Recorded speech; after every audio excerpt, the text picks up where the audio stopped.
نحمده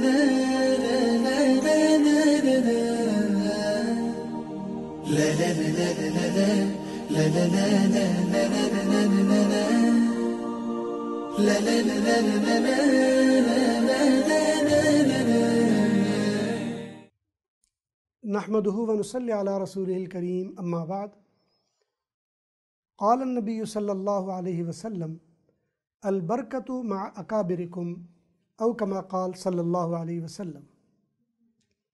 معزز سامعین و ناظرین، حدیث مبارکہ کا یہ جملہ ہے جس میں 3 لفظ ہیں، البرکۃ مع اکابرکم۔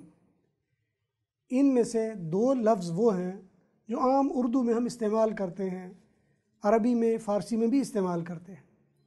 البرکہ اگر الف لام ہٹا دیں، برکت اردو کا لفظ ہے جی، اور مع یہ بھی اردو میں استعمال ہوتا ہے لیکن ترکیب اس کی دوسری ہے، یہ بما کے معنوں میں استعمال ہوتا ہے۔ اردو میں لفظ بما استعمال ہوتا ہے۔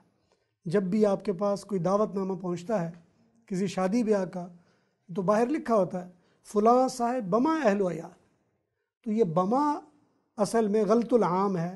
اصل میں تو اتنا کافی ہے کہ فلاں صاحب ما اہل و عیال، کیونکہ با کا معنی بھی ود ہے، ساتھ، اور ما کا معنی بھی ساتھ ہے، لیکن یہ لفظ غلط العام ہو گیا ہے اور زیادہ مشہور ہو گیا ہے، اس لیے ما کا مطلب ہے ساتھ۔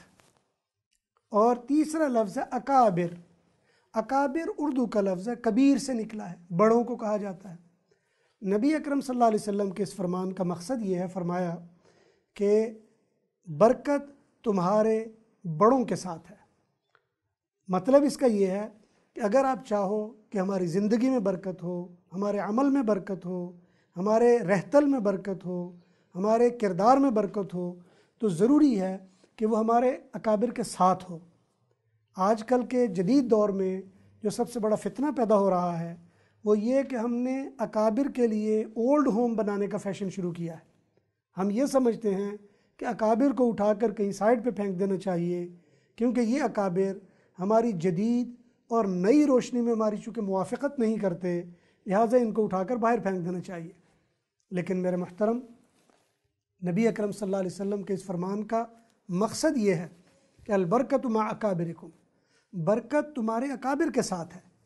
اگر تم یہ چاہو کہ تمہیں فائدہ ہو، تم یہ چاہو کہ تمہیں رحمت ملے، اگر چاہو تمہاری زندگی میں نور ہو، اگر تم یہ چاہو تمہارے ذہن میں سرور ہو، تمہیں اطمینان ملے، تمہیں اللہ کا قرب میسر آئے، تمہیں فائدہ ہو، اور تمہیں دنیا اور آخرت کی بہتریاں اور برکتیں ملیں، تو اس کا ایک ہی ضابطہ ہے جو نبی علیہ الصلاۃ والسلام کے بقول فرمایا، البرکۃ مع اکابرکم، برکت تمہارے اکابر کے ساتھ ہے۔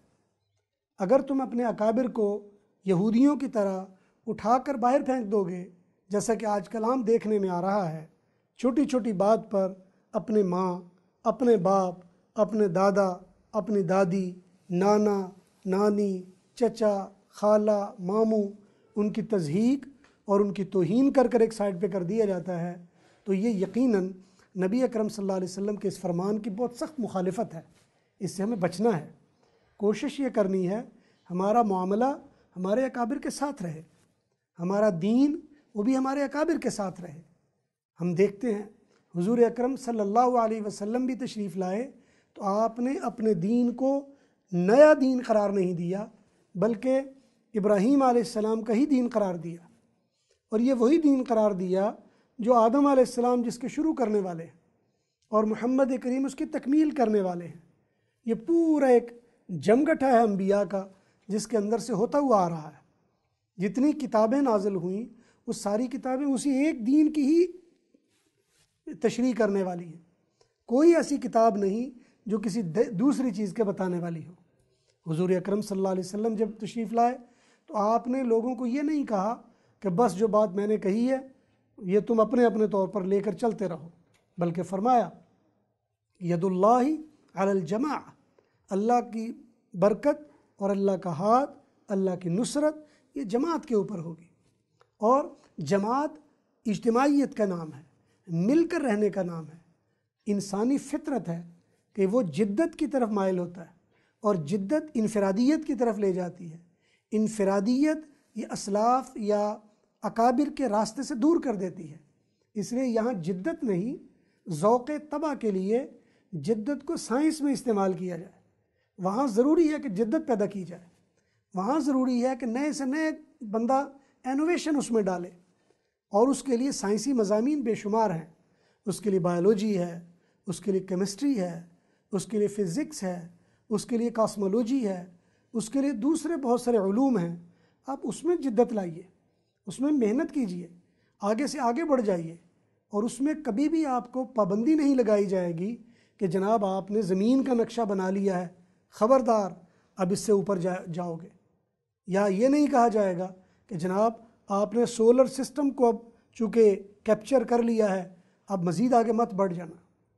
یہاں یہ نہیں کہا جائے گا آپ نے گلیکسی کو کیپچر کر لیا، اب آگے نہ بڑھ جانا، بلکہ یہاں تو یہ کہا جا رہا ہے ان تنفذوا من اقطار السماوات والارض فانفذوا، اگر تم آسمانوں کی حدوں سے بھی نکلنا چاہتے ہو تو نکل جاؤ۔ آگے فرمایا فانفذوا لا تنفذون الا بسلطان، آگے تم نکل کر دیکھو، وہاں اللہ کی بادشاہی اس سے بھی آگے نظر آ جائے گی۔ لیکن جب آیا زندگی کا معاملہ تو یہاں یہ ہے کہ یہاں اکابر پر تان، تنقید اور تشنیع سے منع کیا۔ قرآن کریم میں فرمایا کہ جب حضور اکرم صلی اللہ علیہ وسلم سے بعض لوگوں نے کہا کہ جی آپ سے پہلے جو لوگ گزرے ان کا کیا بنے گا، آپ تو ہمیں دین بتا رہے ہو، جو پہلے گزرے ان کا کیا بنے گا؟ فرمایا تلک امۃ قد خلت لہا ما کسبت ولکم ما کسبتم، ان کے لیے وہ جو وہ کرتے رہے ہیں اور تمہارے لیے وہ جو تم کرو گے۔ اسی لیے اللہ تبارک و تعالیٰ نے قرآن کریم کے ذریعے بھی اور نبی کریم صلی اللہ علیہ وسلم نے اس چھوٹے سے جملے البرکۃ مع اکابرکم کے ذریعے بھی ہمیں یہ ضابطہ بتا دیا ہے کہ اکابر اسلاف کے راستے کو سامنے رکھو گے، عزت سے آگے بڑھتے چلے جاؤ گے، اور اگر راستہ نیا لے لو گے، اگر کہیں اور چل پڑو گے تو یہ خطرناک ہے۔ اور یہی وجہ ہے حضور اکرم صلی اللہ علیہ وسلم نے فرمایا کہ قیامت کے قریب ایک وقت ایسا آ جائے گا کہ آنے والے لوگ اپنے پہلوں پر لان تان کرنا شروع کر دیں گے، اور یہ قیامت کی نشانیوں میں سے قرار دیا گیا ہے، اور ہمیں چاہیے ہم قیامت کی نشانی نہ بنیں۔ دعا ہے اللہ تعالیٰ سے کہ جو کچھ کہا سنیں گے اللہ اپنی بارگاہ میں قبول فرمائے۔